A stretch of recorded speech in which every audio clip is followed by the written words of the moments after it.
Hello, everyone. This is Savvy Psychologist. I'm Dr. Ellen Hendrickson, and every week I'll help you meet life's challenges with evidence-based research, a sympathetic ear, and zero judgment. Now, this week, we'll answer the question, why do victims of relationship violence go back to their abusers? Now, according to a CDC survey, 1 in 4 women and 1 in 9 men are victims of physical or sexual partner violence or stalking. And in same-sex relationships, the numbers are equivalent or even higher. But no matter who's caught in the complicated and misunderstood cycle of relationship violence, outsiders wonder about both sides. First, why would anyone hurt someone they love? And even more puzzling, why would anyone go back to a partner who hurts them? Friends and family shake their heads, bite their nails, and throw up their hands. Get out now, we say. You don't deserve this. And why don't you just leave? If only it were as simple as just leave. This week, we'll look at the complicated reasons people go back to their violent partners and also dive into the nitty-gritty of how abusers manipulate their victims, even to the point of convincing them to recant criminal charges. But first, let's start with the big brushstrokes. So, it used to be thought that people went back to abusive relationships simply out of fear. They were too intimidated to leave, they were financially dependent, or the partner threatened them into staying. And these are all legit. Fear is a huge factor, but it's not the only force in play. Aside from fear, let's look at 4 additional reasons partners stay. So reason number 1 is unequal power. And this is number 1 for a reason. An abusive relationship is fundamentally about power and control. It's about breaking down the victim's self-worth and agency in order to control them. So power is taken and reinforced by making victims ask for money, controlling where they go or who they talk to, making all the decisions for the couple, and more. Abusers want to ensure that leaving isn't an option by fostering the victim's belief that this is all they deserve or that no one else would want them. Reason number 2 is manipulation. Now, abusers are often smart, charming, and magnetic, all traits that feed into master manipulation. They know how to pull people in, both the victim and those around them. And as we'll see later, this manipulation includes tactics like saying the abuse wasn't that bad, denying it ever happened, saying the victim started it, or discrediting the victim as crazy, emotional, or otherwise not credible. A victim might start to wonder if they're wrong or making a big deal about nothing, all of which makes it harder to walk away. Reason number 3 is hope. This is another big one. We humans instinctively hope for brighter days ahead, and victims perpetually hope that things will get better. The reality, of course, is that victims can't stop the abuse. Only an abuser can decide to stop. But in a relationship where victims may pride themselves on having the magic touch, like being the only one who understands or the only one who can calm the abuser down, there exists an illusion of control. And within this illusion, giving up hope for a better future would mean that they failed. In this culture, we're told never to quit, to hang in there, that anything can be accomplished if we set our mind to it. And that is a tough dream to reject. Leaving the relationship means acknowledging that things will never change. It means giving up hope. And reason number 4 is love. Love is complicated. Relationships have good times and bad, and the good times can be a powerful glue. Love is the ultimate connection, solidified by months or years of time spent and energy invested. And it's absolutely possible to be in love without being safe. And in a society that tells us love is all you need or love conquers all, it can be hard to walk away from a life you've built together, even one that's not safe or healthy.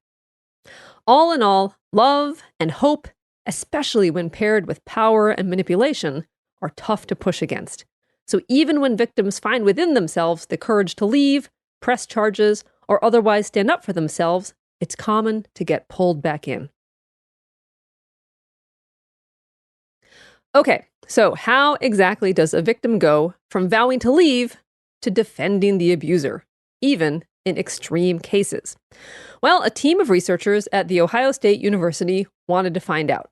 Now, few cases of relationship violence ever reach the court system, but when they do, up to 80% of victims later recant their allegations. But why?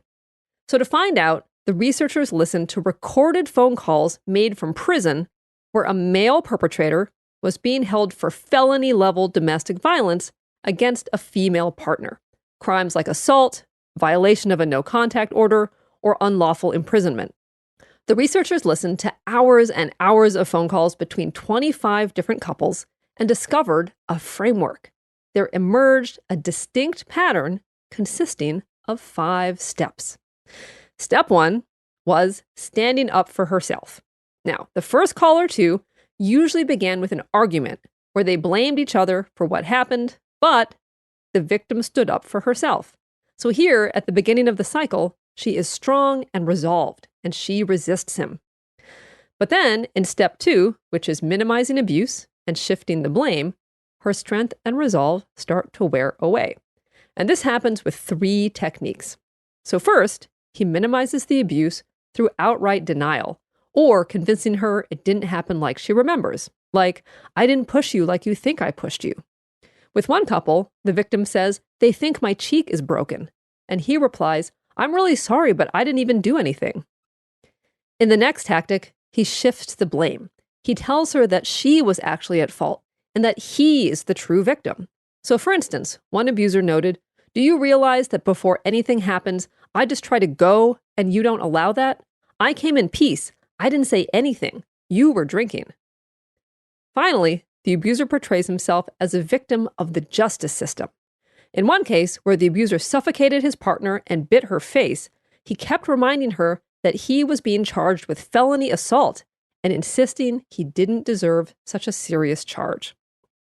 Okay, then, step number 3 is appealing to sympathy. And this, the researchers found, was the key. Victims were most vulnerable when abusers spoke of their own suffering. Perpetrators threatened suicide, broke down about the horrors of being in jail, talked about missing the victim or their children, and talked about how much they are hurting without the love of the victim. And this is where victims moved from anger and resolve to guilt, regret, and attempts to soothe and take care of the perpetrator. In a key pivot, the victim becomes the caretaker. Next comes step number 4, united together against the world. So next, the couples talk about what binds them together, how they need to keep their family together, how to maintain their relationship. They remind each other of the good times and what a future would look like with one partner in prison. Now, to solidify their partnership, couples talked about how it was them against the system or them against their families, that no one else understood their love. One couple played a Dave Matthews Band song over the phone and reminisced. Another agreed to get matching tattoos. And then finally, in step 5, instructions to recant, the abuser asks or instructs the victim to recant. When she agrees, they develop a plan to change their stories. They work together, united as a team. And the stories grow vague, turning into, no one really knows what happened anyway. It was all kind of a blur.